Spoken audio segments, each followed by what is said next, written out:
Kung saan nga may masarap, dapat pinupuntahan. Vlogger no? So yun nga pala guys, pumunta nga pala kami sa Tagalog para kumain ng masarap. Binabalik-balikan lagi namin ang mami at saka ang pork chop nila dun sa may Bikers Hub. Yan nga pala, papasok ng Malanday. Galing kang may kawayan, dyan lang diretso. Diretso lang yun, tapos kakanan ka sa dun sa may pabisig na. Yan, sa may bisig.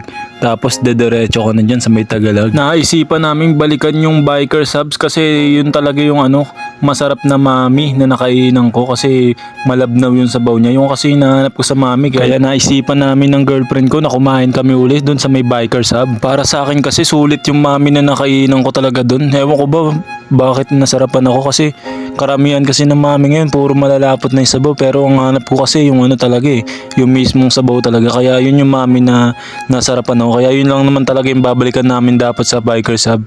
Pero syempre kakain na rin kami, order na rin kami ng rice meal. Ngayon lang uli nakabalik dito sa Tagalog, ang dami na uli talaga ditong mga bitin na yung mga kainan. Halos lahat yata ng daanan namin ay puro kainan. Ang ganda na talaga dito sa Tagalog no. Dati kasi nung high school ako, nung pumupunta ako dito, puro ilog tsaka mga damo lang yung nakikita ko.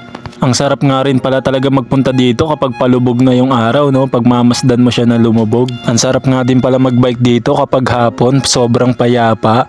Tapos ayun, dumating na nga pala kami sa may Bikers Hub.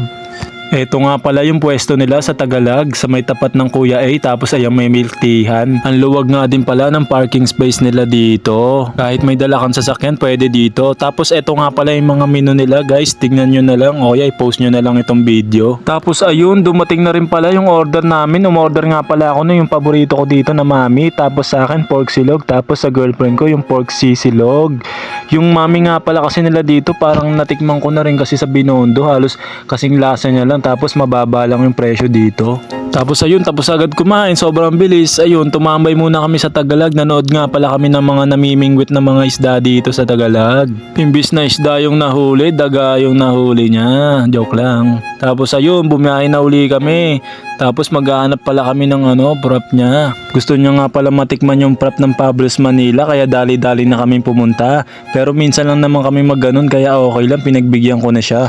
Masama kasing araw-arawin ng mga matatamis na inumin, katulad ng mga ganun, yung mga frap tsaka milk tea. Kaya ayun, tuwan-tuwa na naman ang mga itik. Ilang minuto lang nakarating na nga pala kami dito sa may Kuloong 2, Valenzuela. Ayan nga pala yung daan dyan. Ayun, ang Pablo's Manila. Titikman namin yung prop kung masarap talaga. Pero nakatikim na kami dyan. Last na kumain kami, milk tea. Tsaka mga rice meal, sarap talaga. Yun Pablo's Manila. Yun nasayang ko na naman ng 3 minuto nyo. Salamat mga ka-omsim. Bye!